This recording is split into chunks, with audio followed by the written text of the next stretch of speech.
تو اپنے دونوں ہاتھ دونوں گھٹنوں پر جما دیتے، پھر اپنی پیٹھ جھکا کر سر اور گردن کے برابر کر دیتے، پھر سر اٹھا کر سیدھے کھڑے ہو جاتے۔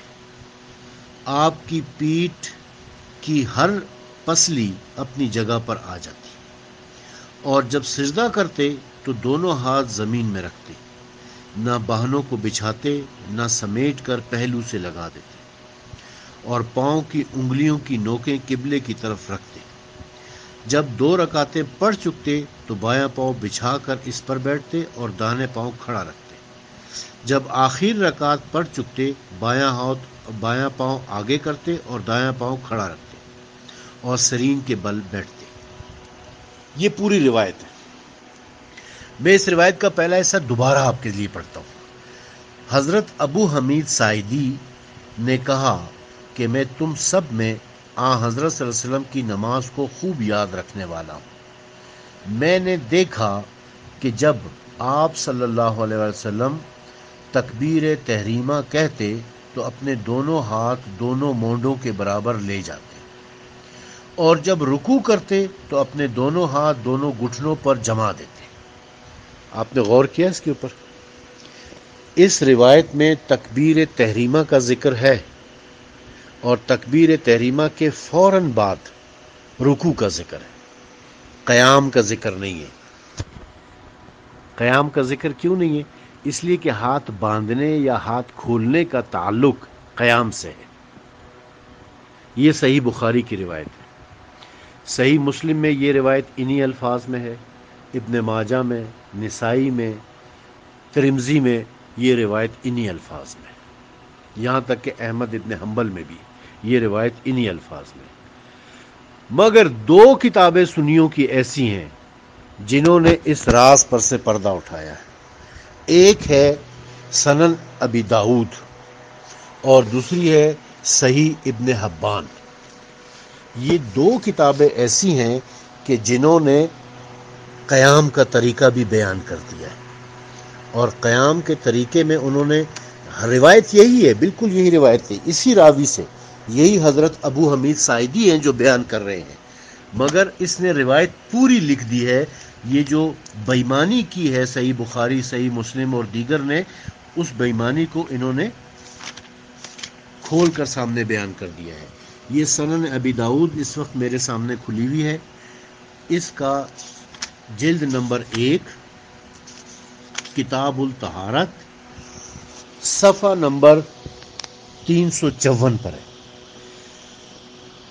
یہی حضرت ابو حمید ساعدی کہتے ہیں کہ میں آپ لوگوں میں سب سے زیادہ، یہ کہتے ہیں کہ 10 صحابہ کرام بیٹھے ہوئے تھے، ان میں یہ کہتے ہیں کہ میں آپ لوگوں میں سب سے زیادہ رسول خدا کی نماز کو جانتا ہوں۔ دیگر لوگوں نے کہا کہ وہ کیسے؟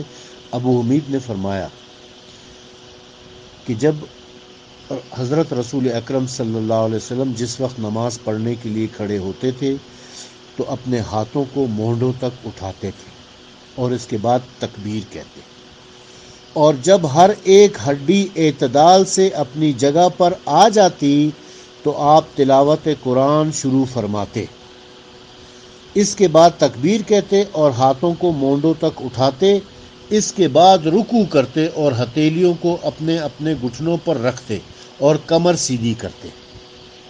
دیکھیں اس روایت میں سنن ابی داؤد اور صحیح ابن حبان، ان دونوں کتابوں کے اندر قیام کا ذکر موجود ہے، اور قیام کا جو جملہ بیان کیا گیا ہے وہ یہ ہے کہ اور جب ہر ایک ہڈی اعتدال سے اپنی جگہ پر آ جاتی تو آپ تلاوت قرآن شروع فرماتے۔ یہ قیام کی حالت بیان کر رہے ہیں کہ جب ہر ہڈی اعتدال سے اپنی جگہ پر آ جاتی۔ اب اگر ہاتھ بندھے ہوئے ہو تو ہڈی اعتدال سے اپنی جگہ پر نہیں آتی، کیونکہ ہڈیاں مڑ جاتی ہیں۔ ہاتھ کھلے ہوئے ہو تو ہڈیاں اعتدال سے اپنی جگہ پر آ جاتی ہیں۔ اس جملے کو صحیح بخاری، صحیح مسلم اور صحاح ستہ کی باقی کتابوں نے حذف کر دیا، سرے سے نکال دیا اس کو، اور ان کا حذف کرنا یہ بتا رہا تھا کہ یہ ان کے مفاد کے خلاف جا رہا ہے،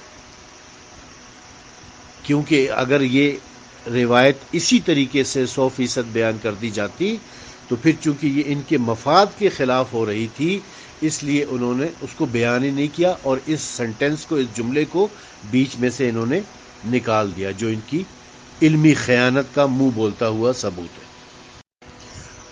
اس کے علاوہ احادیث کی مختلف کتابوں میں بہت ساری ایسی روایات ملیں گی کہ رسول اکرم صلی اللہ علیہ وآلہ وسلم ہاتھ کھول کر نماز پڑھا کرتے تھے۔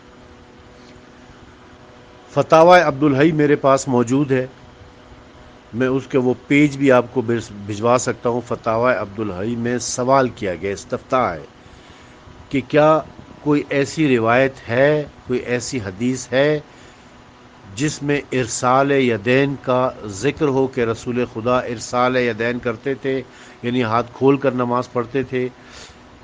تو عبدالحی نے، مفتی عبدالحی نے اس کا جواب دیتے ہوئے کہا ہے کہ ہاں، ایسی متعدد روایات موجود ہیں، اور بہت سے صحابہ کرام ہاتھ کھول کر نماز پڑھنے کے قائل تھے، جن میں عبداللہ ابن زبیر بھی شامل ہے۔ اہل سنت کے جو 4 فقہی امام ہیں، یعنی ابو حنیفہ، مالک، حنبل اور شافعی، ان میں مالک جو ہیں وہ ہاتھ کھول کر نماز پڑھنے کے قائل تھے، اور ان سے پوچھا گیا کہ آپ اجماع کے خلاف یعنی امت کا اجماع تو یہ ہے کہ ہاتھ باندھ کر نماز پڑھا جائے، آپ اجماع کے خلاف ہاتھ کھول کر نماز پڑھنے کے کیوں قائل ہیں؟ تو انہوں نے کہا کہ میں مدینے کا رہنے والا ہوں۔ یہ یاد رہے کہ ان میں صرف امام مالک جو ہے وہ مدینے کے رہنے والے تھے، باقی تینوں جو ہیں وہ اجمی تھے، عرب کا کوئی بھی نہیں تھا، وہ عجم کے تھے، باہر کے تھے وہ۔ تو امام مالک کہتے ہیں کہ جی میں مدینے کا رہنے والا ہوں، اور مدینے میں شروع سے ہاتھ کھول کر نماز پڑھی جا رہی ہے۔ یہ ہاتھ باندھ کر نماز پڑھنے کا طریقہ تو شام والوں کا طریقہ ہے، یعنی بنو امیہ کا طریقہ ہے۔ یہ روایت بھی میں ابھی آپ کو دکھاتا ہوں، صحیح بخاری کے اندر سے، اور اس کے علاوہ بھی متعدد روایت ملیں گی۔ اچھا، اب صحیح بخاری سے ہی میں آپ کو بتاتا ہوں کہ شام والوں کی نماز کا طریقہ کیا تھا، اور علی علیہ السلام کی نماز کا طریقہ کیا تھا۔